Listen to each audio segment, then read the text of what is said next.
नमस्कार, बदलेगा देश प्रदेश में आपका स्वागत है। मैं हूं वनिता।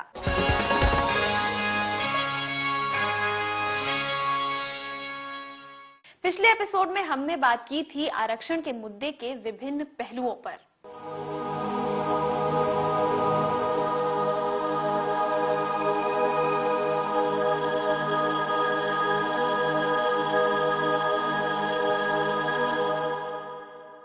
आज हम बात करेंगे देश के उस मुद्दे के बारे में जिससे हर परिवार जूझ रहा है, युवा और बेरोजगारी। माँ बाप अपना पेट काटकर और तकलीफें झेलकर बच्चों को पढ़ाते हैं और फिर रोजगार ना मिलने पर या स्वरोजगार के अवसर ना मिलने पर युवा के साथ साथ माँ बाप पर भी जो गुजरती है उसका अंदाजा नहीं लगाया जा सकता। और भी ज्यादा दुख तब होता है जब रिश्वतखोरी से नौकरियां दी जाती हैं और कुशलता को दरकिनार कर दिया जाता है। जातीय आधार पर आरक्षण से युवा अपने आप को ठगा सा महसूस करता है कि आखिर उसका कसूर क्या है। हरियाणा सरकार 13 से 35 साल तक के लोगों को युवा मानती है। इस हिसाब से हरियाणा की करीब आधी आबादी युवा है। जनसंख्या के हिसाब से यहाँ की आबादी 2% ही है, लेकिन देश के 16% एथलीट इस प्रदेश से हैं। यानी साफ है कि प्रदेश के युवाओं में कार्य क्षमता के बावजूद भी यहाँ के युवा आज मारे मारे फिरने को लाचार हैं। 2011-12 में बेरोजगारी दर करीब 10% थी, जो उस सरकार के मुंह पे तमाचा है जो सभी युवाओं को रोजगार देने का वादा करती है। नतीजतन युवा तेजी से जुर्म और अपराध की दुनिया की ओर अग्रसर हो रहे हैं। हरियाणा सरकार युवा के बारे में बहुत ही कम सोच रही है। युवा बहुत ज्यादातर बेरोजगार रह रहे हैं। युवाओं को बहुत ही कम रोजगार मिल रहे हैं। लगभग युवा ऐसे ही हैं, ये अपने रोजगार के लिए ज्यादा मारपीट या गुंडागर्दी, ज्यादातर खून खराबा मतलब चोरी डकैती कर रहे हैं। हमारे हरियाणा में हाँ ये बात ठीक है आपकी, अपराध की दुनिया में बढ़ते जा रहे हैं युवा आज के। उसकी वजह है बेरोजगारी, पैसा। लोग मतलब युवा लोग हैं जो अच्छे पढ़े लिखे होने के बाद भी उनको न तो कोई रोजगार मिलता है, न उनके पास कोई पैसा कमाने के कोई साधन है, कोई सोर्स उनके पास कोई भी। इसी वजह से आज के युवा जो हैं अपराध की दुनिया में जाते जा रहे हैं, क्योंकि नौकरी के लिए रिश्वत हर जगह, भ्रष्टाचार फैला हुआ है। जब तक किसी देश के अंदर युवा बेरोजगार होगा, पढ़े लिखे युवा को, जो एक लायक युवा है, उसको रोजगार नहीं मिलता, वो अपनी जो बाल अवस्था से लेकर युवा अवस्था तक जो कड़ी मेहनत करके जो लायक बनता है, और जब बात आती है रोजगार लेने की, तो उसके लिए सरकार अपने मापदंड कुछ ऐसे रख देती है। पैसों की बड़ी बड़ी जो उनको नोटों की गड्डियां ले जाके देनी पड़ती है, तो लायक और नालायक के बीच का जो फर्क है उसको सरकार अलग कर देती है। यानी मैं कहूं तो कि एक लायक बच्चा जिसके पास शायद देने के लिए पैसा नहीं है या बड़ी बड़ी सिफारिशें नहीं है, तो वो नालायक की कैटेगरी में डाल दिया जाता है। आज आप देखिए कि बच्चा जब स्कूल पूरा कर लेता है तो उसके पास उपाय क्या है, उसके पास ऑप्शंस क्या हैं आगे पढ़ने के लिए। वो ज्यादातर बच्चे जो हैं एक ऑर्डिनरी ग्रेजुएट बीए बनता है और उस बीए से उसको कोई नौकरी नहीं मिलती है, लेकिन वो बच्चे के मन में ये आता है कि मैंने तो बीए कर ली और मेरा नौकरी मिलना मेरा हक है, लेकिन वो नौकरी के लायक ही नहीं बनता। आज दुर्भाग्य ये देखिए कि आज इतने उद्योग लगे हुए हैं और उद्योगों को अच्छे एम्प्लॉयज की, अच्छे बच्चों की रोजगार के लिए जरूरत है, अपनी फैक्ट्री में काम कराने के लिए जरूरत है, वहां पे तंगी आ रही है। और दूसरी तरफ ग्रामीण क्षेत्रों में देखें तो आज भी युवा बेरोजगार घूम रहा है, निठल्ला है। ये एक बहुत, और कहने को तो हम कहते हैं कि हमारा देश युवा होता जा रहा है, लेकिन मैं अगर इसको देखूं, अगर इस स्थिति को हमने ठीक नहीं किया तो ये बहुत ही घातक होगा। क्यों? क्योंकि युवा में अपार शक्ति होती है। हरियाणा सरकार युवाओं के लिए एक यूथ पॉलिसी भी लाई है जिसमें युवाओं को लेकर कई योजनाओं का जिक्र है, लेकिन असल में इस पॉलिसी में कई मूलभूत कमियां हैं। हरियाणा यूथ पॉलिसी युवा वर्ग की जरूरतों को ध्यान में रखकर बनाई गई है, पर ये कहीं भी नहीं बताया गया कि इसे लागू कैसे किया जाएगा। युवा इस पॉलिसी के बारे में कैसे जानकारी प्राप्त कर सकते हैं? युवाओं की शिक्षा, उनके रोजगार और स्वास्थ्य व पोषण की जरूरतें अलग से कैसे पूरी की जाएंगी? साथ ही युवा इस पॉलिसी से कैसे लाभ ले सकते हैं, इस बारे में ये पॉलिसी मौन है। युवा पॉलिसी के बारे में मैं नहीं जानती। उसके बारे में मुझे कुछ नहीं पता। युवा पॉलिसी के बारे में नहीं, मैं हरियाणा सरकार की युवा पॉलिसी के बारे में कुछ ही मालूम नहीं है। युवा पॉलिसी के बारे में हमने फिलहाल तो कुछ सुना नहीं, वैसे कैसे बता दें। हरियाणा में विपक्षी पार्टियां ही नहीं बल्कि जनता भी ये आरोप लगाती रही है कि हरियाणा के युवाओं के साथ क्षेत्र व जाति विशेष के चलते भेदभाव किया जाता रहा है। यही नहीं, सरकारी नौकरियों में भी घूसखोरी जम के चल रही है। यूं तो हरियाणा सरकार में सरकारी पदों पर भर्तियां न के बराबर हो रही हैं, पर जो भर्ती हो रही है उनमें जमकर घूसखोरी चल रही है, फिर चाहे वो नौकरी चपरासी की हो या फर्स्ट क्लास की। योग्यता से नौकरी पाना एक स्वप्न सरीखा हो गया है। उससे भी ज्यादा सितम प्रदेश के युवाओं पर इस सरकार का तब देखने को मिला जब ज्यादातर नौकरियां एक क्षेत्र और जाति विशेष तक ही सीमित कर दी गईं। इस भेदभाव के खिलाफ आवाज तो चारों ओर से उठी, पर सरकार के कान बंद हैं। साथ ही साथ हरियाणा सरकार का रोजगार विभाग अपनी जिम्मेदारी को पूर्ण रूप से नहीं निभा रहा है, जिससे कि स्वरोजगार व प्राइवेट सेक्टर में रोजगार मुहैया करवाया जा सके। नौकरियों में भी सरकार ये सोचती है कि रोहतक, सोनीपत और झज्जर के लड़कियों को लगाया जाए, चाहे उसमें कुछ भी फेरबदल करना पड़ो, कानून का कुछ भी करना पड़े। ये खुद कानून बनाता है, खुद ही तोड़ देता है। बिना पैसे के कोई काम हो नहीं रहा है, क्योंकि जो आज की जमाने की जो बुराई है, सबसे बड़ी भ्रष्टाचार, उसके तहत जो जिस व्यक्ति के पास पैसा नहीं है वो व्यक्ति ना तो कोई काम कर सकता और ना ही कोई सरकारी नौकरी प्राप्त कर सकता। पहले तो टेस्ट में इतनी धांधलीबाजी होती है कि टेस्ट लोग जो सही जिनको आता है वो तो पीछे रह जाते हैं, और जो चलो कुछ जुगाड़बाजी करके लोग कर लेते हैं क्लियर। फिर अगर वैकेंसी निकल गई तो उसमें अगर 400 कैंडिडेट हैं क्लियर किया है जिन्होंने टेस्ट, अगर 200 वैकेंसी हैं तो वही लोग लगते हैं कि जिनके पास पैसा भी है और टेस्ट भी क्लियर किया है। ये ऐसा कुछ नहीं है कि चलो मेरिट बेस पे नौकरी लग जाए। ये हमारे हरियाणा में देखो आप कि भूपेंद्र सिंह हुड्डा के जितने भी आसपास के गांव है, रोहतक में तकरीबन नौकरियां रोहतक के अंदर जा रही है, क्योंकि वहाँ का ही सीएम है, वहाँ का ही एमपी है, दोनों बाप बेटों की सरकार है, दूसरा आदमी कोई है ही नहीं। हरियाणा सरकार युवा बेरोजगारों को बेरोजगारी भत्ता भी दे रही है। देखते हैं ये रकम कितनी है, कितने लोगों को मिल रही है और युवा इससे कितने संतुष्ट हैं। 2010 तक हरियाणा रोजगार कार्यालय में कुल 9,11,824 बेरोजगारों का सक्रिय रजिस्ट्रेशन था, जो 2011 में घटकर 8,19,992 हो गया। ऐसा नहीं है कि 2011 में 90,832 लोगों को रोजगार मिला। रोजगार तो सिर्फ 8,362 लोगों को ही मिला, बाकी तो सक्रिय रजिस्ट्रेशन से बाहर हो गए। इन सरकारी आंकड़ों से सरकार की कोशिश का अंदाजा लगाया जा सकता है। मुद्दा तो जितने लगाने हैं रोहतक के लगाने हैं, रोहतक का भरेगा जितना भर सका है। बैकडोर से भरा है, नाम मात्र की एडवर्टाइजमेंट निकालता है, इंग्लिश के पेपर में निकालता है, वो भी आम जनता पढ़ नहीं पाती उसको। वो पढ़ पाती है, फिर देखता है एड्रेस किधर का है, एड्रेस रोहतक का है, उसको ज्यादा लगा देता है। परसेंटेज तो बाद में देखी जाती है और बाद में मायना होता है और चीजों का। तो पिछले 6 सालों में हमारे पास अनपढ़ से लेके ग्रेजुएट, पोस्ट ग्रेजुएट तक कैंडिडेट आ रहे हैं, और बेरोजगारी से इतने ग्रस्त होते हैं कि इतने सैड होते हैं कि वो पैसे दे दे के भी थक जाते हैं। कई दफा तो गवर्नमेंट जॉब के लिए बेचारों ने इतने पैसे दिए हैं कि ब्याज पे उठा के, उसके बावजूद भी गवर्नमेंट जॉब नहीं मिलती। आने वाले समय में ये पार्टी अगर सत्ता में आती है तो हमारा सबसे पहले यही मुद्दा होगा कि इनके लिए रोजगार पैदा किया जाए, इनके लिए जो वैकेंसीज पड़ी हैं उनको पहले भरा जाए। बहुत से ऐसे पढ़े लिखे बच्चे हैं जो अध्यापक बनना चाहते हैं, लेकिन वैकेंसीज पड़ी हैं या किसी क्षेत्र तक ये सीमित होकर रह गई है कि उसी क्षेत्र में नौकरी होनी चाहिए, बाकी कहीं भी नहीं लग पाती। तो ये चीजें हम बहुत कुछ ध्यान में रख रहे हैं और हमारी नोटिस में है ये चीजें। वहीं सरकार की बेरोजगारी भत्ता पॉलिसी युवाओं का मजाक उड़ाने वाली है और एक राजनैतिक षड्यंत्र है। 12वीं पास सामान्य युवाओं को हरियाणा सरकार बेरोजगारी भत्ते के रूप में 500 रुपए दे रही है। 12वीं के साइंस पास युवाओं को 750 रुपए मिल रहे हैं, तो युवतियों को 900 रुपए। वहीं ग्रेजुएट सामान्य छात्रों को 750 रुपए दिए जा रहे हैं। साइंस ग्रेजुएट को 1000 रुपए और महिला ग्रेजुएट को 1500 रुपए। वर्ष 2011-12 में सिर्फ 69,845 बेरोजगारों को भत्ता मिला, जबकि सक्रिय रजिस्ट्रेशन 8,19,992 लोगों का था।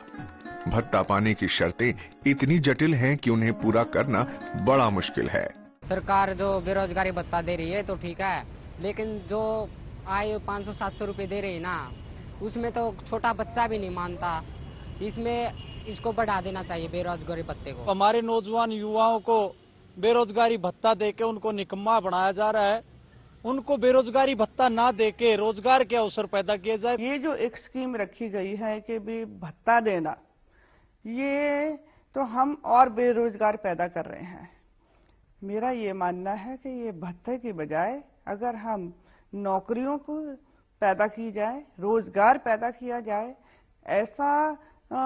ऐसे कोशिश कराए जाएं युवाओं को, ताकि वो अपने क्षेत्र में कोई छोटा व्यापार करके उनको ऐसे लो, उसके ऊपर कोई ऐसे ऋण दिए जाएं।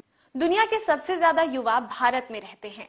अन्य देश हमारे युवाओं की तरफ ललचाई नजर से देखते हैं, लेकिन हमारी केंद्र और राज्य सरकारें इसे एक समस्या के रूप में देखती हैं। ऐसा क्यों है? इस विषय पर एक समाधान के साथ हमारे साथ जुड़ेंगे समस्त भारतीय पार्टी के राष्ट्रीय अध्यक्ष सुदेश अग्रवाल इस छोटे से ब्रेक के बाद। आप बने रहिए हमारे साथ।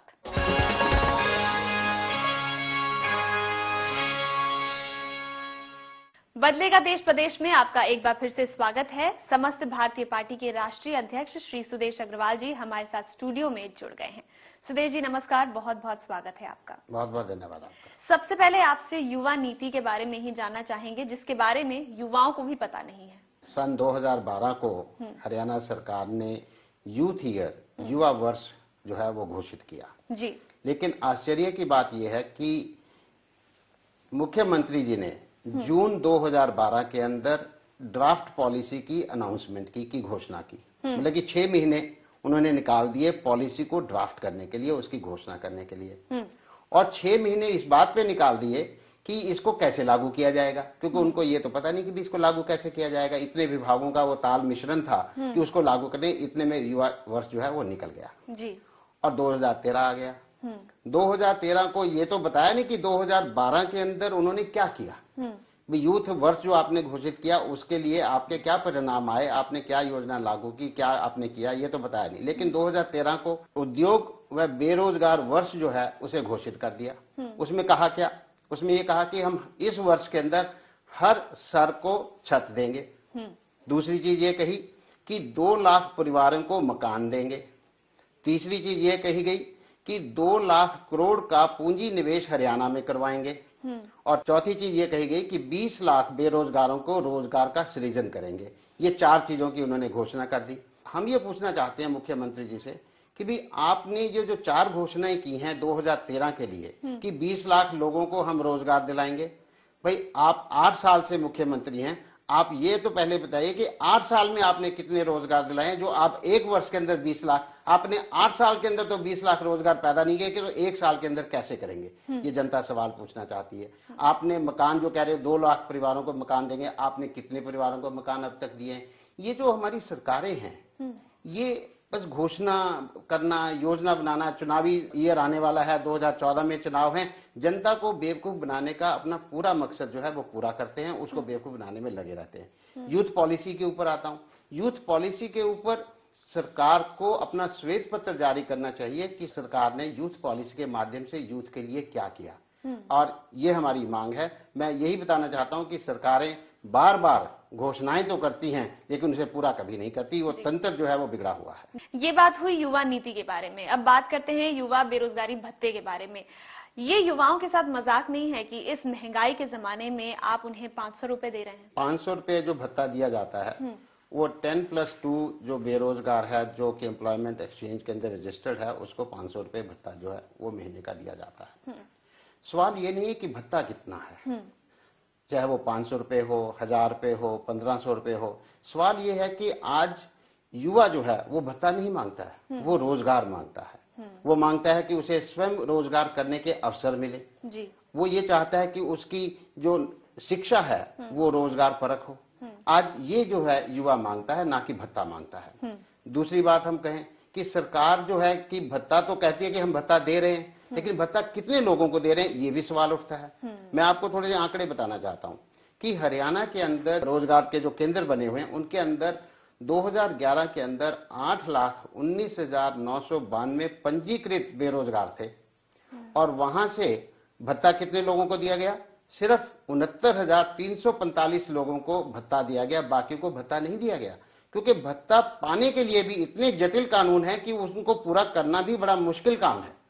तो आज यहां पर मैं यही कहना चाहूंगा कि भत्ता चाहे कितना भी हो, भत्ता कभी भी रोजगार की कमी को पूरा नहीं कर सकता, आप जितना भी भत्ता दे दीजिए। और सरकारें इस भत्ते को एक राजनीतिक तंत्र भी मानती हैं। वो फिर जब चुनाव आते हैं फिर वो कहेंगे कि हम 500 रुपए से लेकर हम इसको भत्ते को 1,000 रुपए करेंगे, जिससे कि वोट बैंक जो है, युवाओं का जो वोट बैंक है वो उनकी तरफ शिफ्ट हो जाएगी। अब हमें 500 की बजाय 1,000 रुपए भत्ता मिलने वाला है। लेकिन हम ये कहना चाहते हैं कि आज युवा जो है वो भत्ता नहीं चाहता। ये युवाओं को भी बात समझ लेनी चाहिए कि सरकारों के इन नेताओं के झांसे में ना आए और अपने लिए रोजगार या रोजगार मुहैया जो करवाना उनके लिए बहुत बड़ी जरूरत है। बिल्कुल सही बात है। अब सुदेश जी, आप प्रबंधन विशेषज्ञ हैं, ऐसे में यूथ अफेयर्स और रोजगार विभाग की सक्रियता के बारे में आप क्या कहेंगे? जो बेरोजगार विभाग है या यूथ अफेयर्स है या अन्य विभाग जो हरियाणा सरकार के अंदर हैं, मैं उनकी सक्रियता के बारे में इतना ही कहना चाहूंगा, कुछ आंकड़ों के माध्यम से आपको बताना चाहूंगा कि हर वर्ष जो है जो सक्रिय जो पंजीकृत बेरोजगार हरियाणा के विभागों के अंदर जो है वो रजिस्टर्ड रहते हैं, उनकी संख्या कोई 9 लाख या 10 लाख के करीब रहती है। सन 2011 के अंदर 8,362 लोगों को विभाग ने रोजगार दिलाया और यही आंकड़ा जो है 2010 के अंदर 6,169 था। हरियाणा में जो बेरोजगार के केंद्र हैं 56 केंद्र जो हैं वो काम कर रहे हैं। अगर हम औसतन देखें तो एक केंद्र जो है एक वर्ष के अंदर सिर्फ 140 नौकरियां जो हैं वो मुहैया करवा रहा है और एक वर्ष के अंदर 140, एक महीने के अंदर सिर्फ 12 नौकरियां करवा रहा है। इसी से आप अंदाजा लगा सकते हैं कि उनकी सक्रियता क्या है। मैं दूसरी एक और चीज कहना चाहता हूं कि एक और विभाग है हरियाणा सरकार का जो कि ओवरसीज प्लेसमेंट ब्यूरो कहलाता है, जो कि बाहर विदेशों में नौकरियां दिलाने के लिए काम करता है।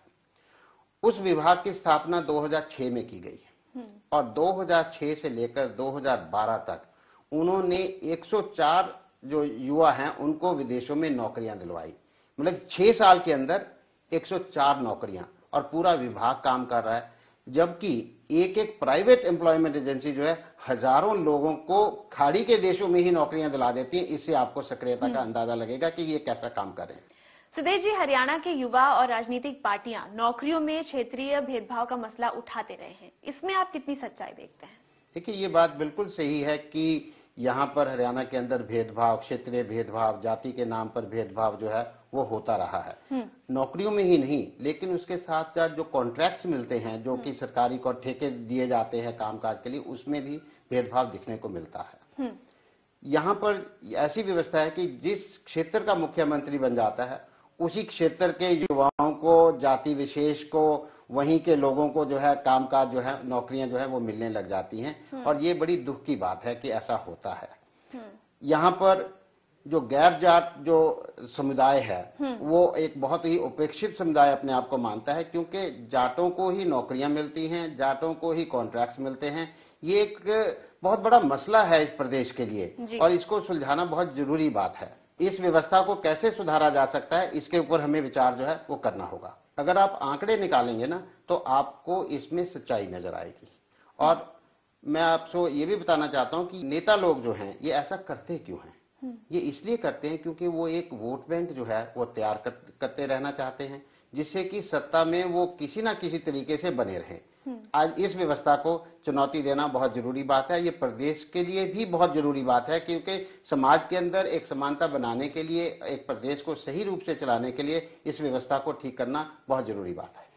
जी, हरियाणा का युवा होनहार है, उसे जब भी मौका मिला है उसने अपने आप को साबित किया है, लेकिन सरकार की कछुआ चाल और संकुचित सोच की वजह से प्रदेश के युवा निराश हैं। इस मसले को कैसे सुलझाया जा सकता है, इस बारे में बात करेंगे, लेकिन इस छोटे से ब्रेक के बाद।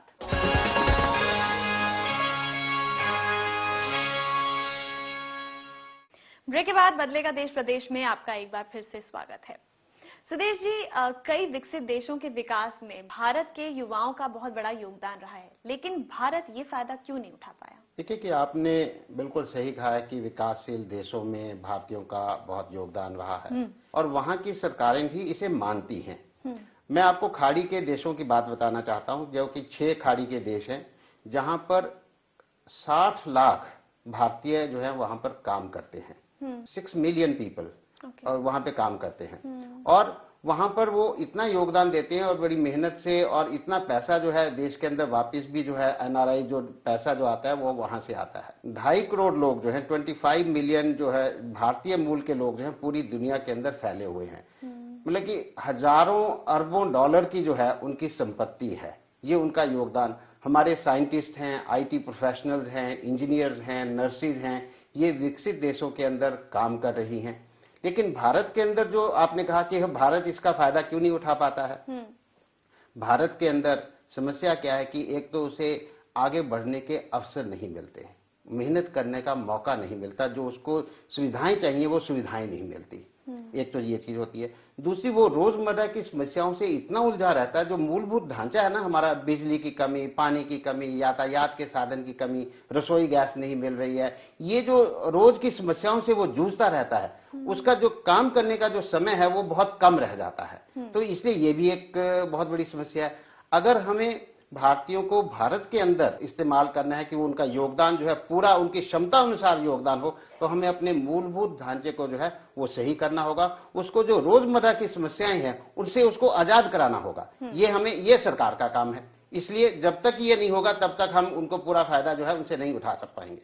तो ये सरकारी मशीनरी का दोष है कि वो युवाओं को देश में रोजगार के मौके नहीं दे सकी? ठीक है, सरकारी मशीनरी के साथ साथ हमारे नेता जो कि सरकारी मशीनरी को नीतियां बनाने के लिए कहते हैं, उनका भी ये दोष है। हमने 10+2 की शिक्षा दी, हमने ग्रेजुएट्स की शिक्षा दी, लेकिन ये जो जितनी भी हम शिक्षा प्रणाली है हमारी, वो रोजगार परक नहीं है। हम उनको वो ट्रेनिंग नहीं देते हैं कि जिससे कि उनको रोजगार जो है वो मिल सके।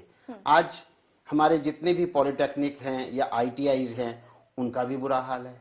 तो जब हमारी ऐसी व्यवस्था बनी हुई है तो रोजगार उनको कैसे मिलेगा? उद्योग काम करने के लिए हाथ मांग रहा है, युवा रोजगार मांग रहा है, लेकिन इन दोनों के अंदर तालमेल नहीं बैठ रहा है। और ये तालमेल बिठाना सरकारी मशीनरी का काम है, इसलिए सरकारी मशीनरी जो है इसके लिए जिम्मेदार है। आज पूरा माहौल जो है हमारा रोजगार के लिए, वो माहौल ही ठीक नहीं है। यहाँ पे अनुशासन की कमी है, यहाँ पे रोजमर्रा की समस्याओं को हम झेलते रहते हैं। ये जो पूरा माहौल है ना, जब तक हम इस माहौल को ठीक नहीं करेंगे तब तक हम इस समस्या से जो है वो जूझते रहेंगे। सुदेश जी, आप और समस्त भारतीय पार्टी इस समस्या की जड़ में क्या देखते हैं और इसे कैसे हल किया जा सकता है? अगर हम स्थायी रूप से युवा और बेरोजगारी की समस्या का समाधान करना चाहते हैं तो हमें बुनियादी ढांचे को ही देखना होगा। समस्त भारतीय पार्टी का एजेंडा जो है इस समस्या को सुलझाने के लिए इस प्रकार रहेगा। पहले तो हम शिक्षा जो है, शिक्षा को रोजगार परक बनाएंगे। जितने भी हमारे इंस्टीट्यूशंस हैं, ट्रेनिंग इंस्टीट्यूशंस हैं, उनको सक्रिय और जो उद्योग के अनुसार जो उनको शिक्षा मिलनी चाहिए उस शिक्षा का हम प्रावधान करेंगे। अनुशासन की जो कमी है, जो चरित्र निर्माण और अनुशासन की कमी है, उसके ऊपर भी हम पूरा जोर देंगे, जिससे कि जो हमारा युवा जो है उसके अनुशासन आए और चरित्र का निर्माण हो। स्वरोजगार पैदा करने की नीतियां बनाएंगे और जो गांव में रहने वाले लोग हैं उनके लिए यातायात के सही साधन मुहैया करवाएंगे, जिससे कि वो गांव से जो है शहरों में नौकरियां कर सकें। जो हमारी सरकारी नौकरियां, रिक्तियां जो हैं वो खाली पड़ी हैं, उनको हम भरेंगे। प्राइवेट सेक्टर के साथ जो तालमेल बिठाना होता है उस तालमेल को बिठाएंगे। और कृषि उद्योग, जिसके अंदर की सबसे ज्यादा रोजगार के अवसर होते हैं, वहां पर भी अवसर जो है हम पैदा करेंगे। जैसे कोऑपरेटिव सोसाइटीज हैं, इस किस्म के जो अवसर जो हैं हम कृषि उद्योग के अंदर भी पैदा करेंगे। हम लेबर लॉज के अंदर भी जो है अमेंडमेंट्स लाएंगे, जिससे कि प्रदेश के युवाओं को प्रदेश में ही जो है वो रोजगार मिल सके। साथ ही साथ गांव में लेबर ओरिएंटेड इंडस्ट्रीज की स्थापना करेंगे और प्रदेश की आबादी अनुसार योजना बनाकर ऐसे संसाधन मुहैया करेंगे जिससे कि युवाओं को रोजगार जो है प्रदेश के अंदर मिल सके। ये हमारी समस्त भारतीय पार्टी की जो है नीति रहेगी आने वाले समय के अंदर। हम उम्मीद करते हैं सुदेश जी कि आप कामयाब हो ताकि देश का, प्रदेश का भरपूर विकास हो। बहुत बहुत धन्यवाद यहाँ आने के लिए और ये सारी बातें हमसे शेयर करने। आपसे बात करने का भी बहुत बहुत धन्यवाद।